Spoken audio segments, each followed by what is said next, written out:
Are you an entrepreneur dedicated to writing really strong sales copy? Or on the other hand, are you an emerging copywriter who wants to write strong copy for entrepreneurs who might not feel like doing it themselves? Well, you're in the right place, because today we're going to learn 7 copywriting exercises to improve your copy. And many of these are so easy that you can actually slot these into your daily life and constantly see that improvement. So stay tuned. We're going to hit all 7 right now.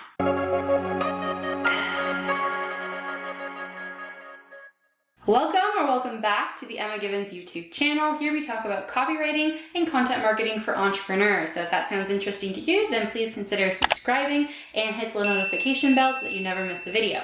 All right, we're going to dive straight in today. Copywriting practice number 1, keep a swipe file. This is a term you'll hear in a lot of copywriting circles, and it's really fun because it invites you to read other people's copy. So, for example, if you've signed up to some really strong email lists, I know that I think there's a salt company called Alaska Salt Company. If it's not, we'll put the new name or the correct name here, but I'm subscribed to them literally just because I love their writing.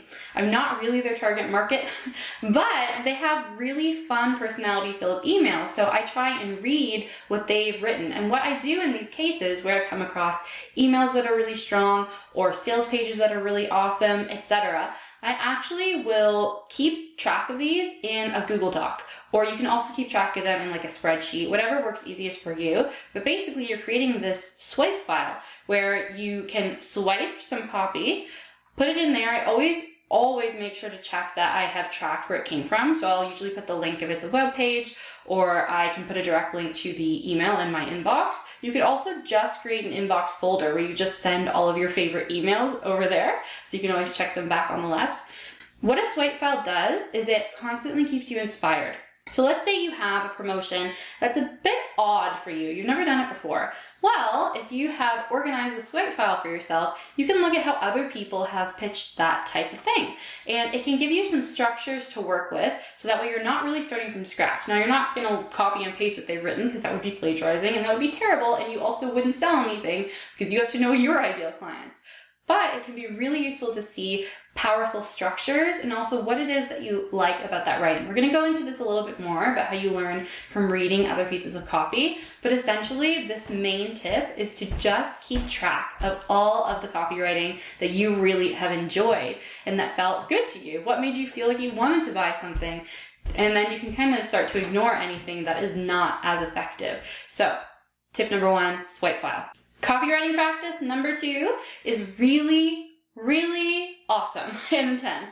So this is, out of all of them, this is the one that's going to take a little bit more effort, but especially if you're early in your copywriting journey, this is really worthwhile. For a little while, I'd recommend doing this once a day if you can, or at least a couple times a week. At minimum, like set aside a little bit of time on a Sunday so that you can squeeze this in for a little while to learn really how to understand what is strong copy. And it is this.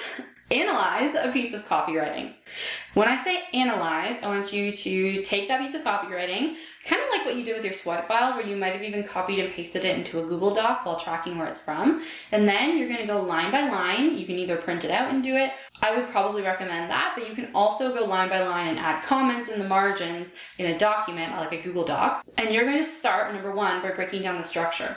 So try to identify what formula they're using. For example, is it AIDA or IDA, which is a really common kind of gold standard, really, copywriting formula. The next piece would be to look at where you can find the pain points. Where do they show up in the piece? Is that effective? Have they written them in a way that sounds like a real person? Or does it sound like an entrepreneur who doesn't exactly know how to speak their ideal client's language? Are they too technical? Are they too professional? Are they using terminology that the ideal person or the average person wouldn't understand? Really evaluate those pain points. The next part of that is the benefits. So just like you looked at the pain points, identify the benefits. Are they written in language that the ideal client would use, for example? And really importantly, when you get to the features, so benefits are the emotional positive outcomes, like more confidence, for example. But features are things like 6 coaching calls. So this is just kind of a rule in copywriting. People don't buy really off of features. They buy off of benefits and emotions. And they've justified that buying decision with the logic of features, like they know exactly how many calls they'll get. So, tip here, Analyze how they approach features. Have they left them all alone in a big list? Is that the only thing that shows up? Are benefits not explicitly listed anywhere? Or hopefully they've actually put a feature plus a benefit. You can have benefits all over the place if you want, but when you're going to give features, try to always pair it with a benefit. You can evaluate how strong a piece of copy is by whether they've done that, and also it'll tell you what level of training this person has. The natural result with those two pieces together is that they are going to have everything that they need. They're going to have the emotional buy-in and the logical buy-in to say yes to the call to action later in the page. And speaking of the call to action, what words did they use? And are they effective? Did they use just one, or did they confuse their ideal reader by sending them to multiple different avenues? If it's a really well-written call to action, I would also make sure you have a section of your swipe file that tracks them, because calls to action can be really simple, it could be buy now, but some of them are really, really clever, right? Some of them actually add a benefit to it, and they just heighten that experience as well. So consider keeping that swipe file. There's two more ways I'd consider analyzing that document. What objections are they trying to overcome? Are you able to note that? So for example, in writing for a funeral services company, I have before identified that, an objection is they may think that the life insurance payout will cover the cost of the funeral. However, that's not actually factual, and that is something that I spoke to a lot in a sales page. So you should be able to identify objections as well, and really pay attention to how they've combated it. Sometimes it's listed as myth number 1, myth number 2, myth number 3, and they go busting those myths. Sometimes it is that they actually speak to it in a facts and questions section at the bottom of the page, so really think through that. And 5, in that section, how do they establish credibility? Did they start the page with a whole bunch of logos of places that they've worked with before or places that they've spoken? Did they mention how long they've been doing what they've done? Did they have testimonials for social proof? What technique did they use to establish authority, and do you feel like it was effective? So you can kind of sum up after you've analyzed this piece of copy. How strong is it? And what can you take from that and apply to your own writing in future? Do you do some of the things that they do that aren't that effective? Now you know, and as a reader, you've experienced the results on the other side. How can you improve? Did they have some great calls to action that you could potentially borrow in the future? This is a really, really powerful exercise, and I definitely recommend that you just keep your skills fresh by doing this once in a while. Okay, so the third practice is actually kind of connected to the last one. You want to practice writing yourself. So what you could do is, after you've analyzed this piece of copy, for your own benefit, especially if you want to be a copywriter, I really, really recommend that you try rewriting that piece. How could you make it stronger? Now, you won't actually really do anything with this, although you could potentially share it back to the people who wrote the original and say, hi, I'm a copywriter. Basically, you can pitch them and show them the work that you've done. So that is one potential way you could make use of it. And you could also potentially add it to your portfolio, as long as it's really explicitly clear that you didn't write the original version, that this was part of a project, a practice project that you did where you strengthened it. See the original version in contrast here. But what's really important is that you're practicing and you're developing your skills. So kind of similarly, you could, instead of using that existing piece as a structure to improve upon, you could take a copywriting formula. So let's say AIDA, attention, interest, desire, action, and you could write a piece matching that formula. And just experiment with the very many different formulas that are out there, and you'll find the ones that you feel are the most useful for you to come back to time and time again. Practice 4 is, again, we're going to go back a little bit to the swipe file concept, but I actually really specifically recommend that you do this on your phone. You don't necessarily need it in your swipe file Google folder. You can keep it in your phone, which is in your notes. Name a checklist, headlines, or potentially you could call it subject lines as well. And as you read funny news headlines or really intriguing ones that made you click, you can actually copy and paste those or type them into the notes on your phone. So that way, when you're out and about, it's really easy for you to do. And you'll actually start to see some trends. What is it that's grabbing your attention? So it could be, typically in copywriting, we say attention is grabbed by being specific, having big, bold claims, emotions, asking a question, etc. And what you can do is take that subject line and then see if you can write one that's relevant to you with the same structure. So, for example, this video should be more or less called 7 Practices to Make Yourself a Better Copywriter. You'll be able to see by looking under this YouTube video exactly what it was, but by being really specific and saying 7, that's naturally going to be more attention grabbing instead of how to become a better copywriter. How to is still attention grabbing, but you can just see these different levels and these different techniques to grab attention by looking at headlines. And these can be really, really great when you're trying to tell stories. So let's say that you're writing an email and you want to switch things up and tell a little bit more of a story to draw them to a final call to action. And there's so many different techniques, but stories can be really, really powerful. So it could remind you, oh, this crazy thing happened to me as well. This was this viral article about something crazy that happened to them. Well, this thing was related to something that I went through. And then I can tie this back into what I'm offering right now. Like that time I put myself out there and it was incredibly embarrassing and I fell down on the stage. But in the end, I came back stronger and now I teach public speaking, right? So if you can connect the dots that way, having a headline like that can really trigger your own ideas about the stories that you can tell for your business. 5 is to A/B test. A/B test especially your subject lines and emails. And also I would do tests when it comes to the first line of something like an Instagram caption where they have to click to read more. Now, how can you tell? Well, if they engage with that Instagram post, if they liked, but more importantly, if they've commented and they've had a conversation or if they've sent you a DM as a direct result, that's when you can decide, okay, this was successfully or adequately engaging because it got them to read more so that they were able to interact with me. The like doesn't really tell you that. They could just have been scrolling by, thought it looked pretty, hit like. Subject lines, you can literally A/B test. So you can give 2 segments of your audience the exact same email, and the only thing different would be the subject lines. Try to make them unique. So I would say rather than minute variations, try initially especially to have pretty broad variations. One could be like a big bold claim sort of headline, like we're going to save you $10,000 this week. The first thing that came to my head. The next one could be 7 tips to save more money.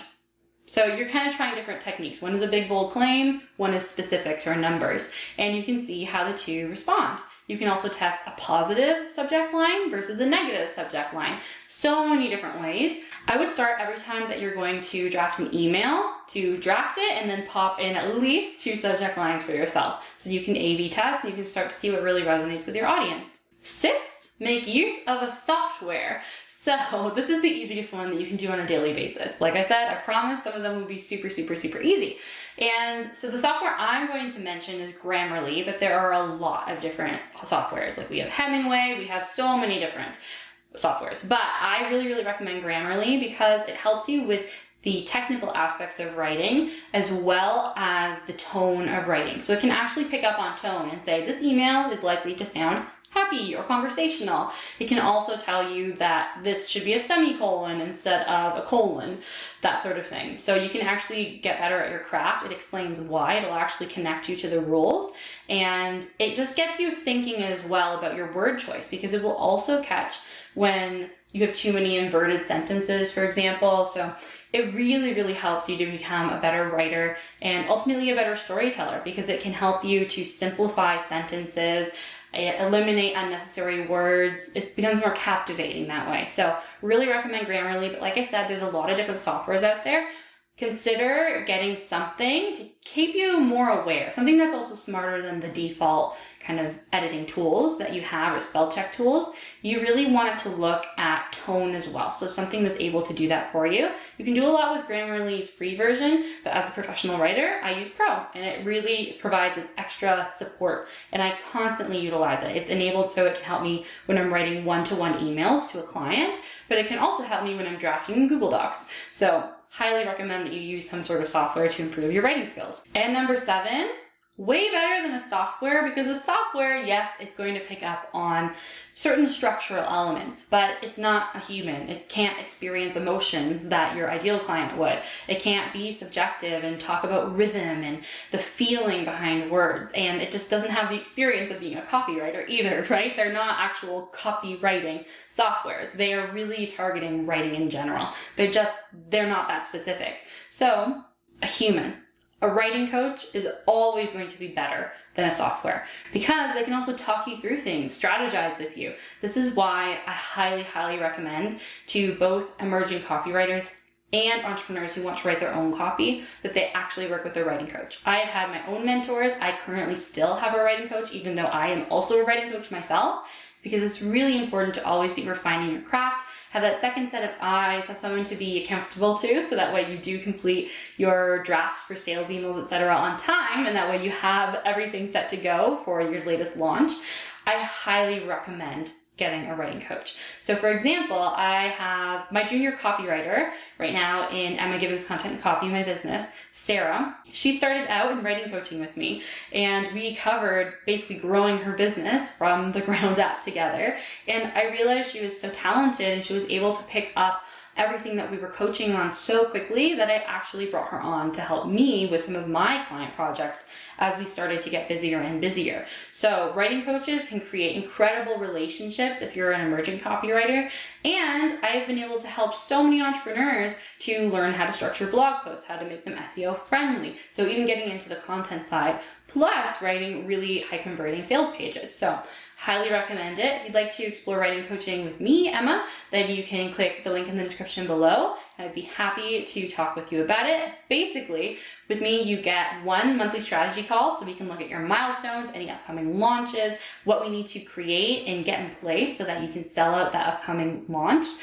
Super, super valuable. Then we basically spend the next month with 4,000 words of copy or content, and you get detailed revisions. So every Tuesday and Friday, I go into your documents and I can give you detailed revisions. I turn on suggesting mode. I explain why I'm recommending things in the margins, and we are really able to collaborate, but you're learning every single time and getting stronger and stronger so that you can independently make really, really wise decisions about the copy that you are creating. Really good is that you also get templates and taken tweaks. So you're not starting from scratch with a sales page, which can feel really overwhelming. You have really detailed guidance from the template that I share with my clients. You get that for home pages, about pages, for welcome sequences in your email, everything you can imagine. And if something's not there, I create it. And sometimes these even come in the form of taken tweaks, which means that there is an example for you broken down into why I've done this, like why the headline is this way, for example.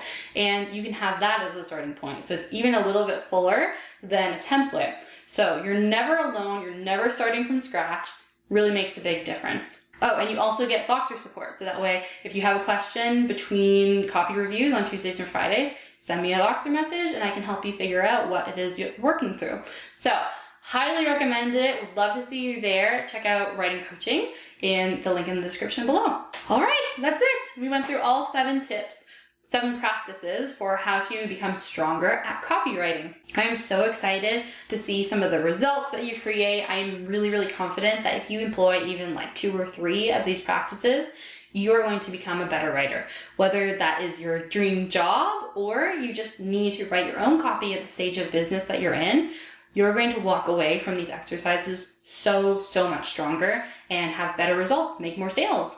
All right, if you like this video, please hit the thumbs up below. And also, while you're down there, hit subscribe and the little notification bell so that you never miss a video about copywriting and content marketing for entrepreneurs.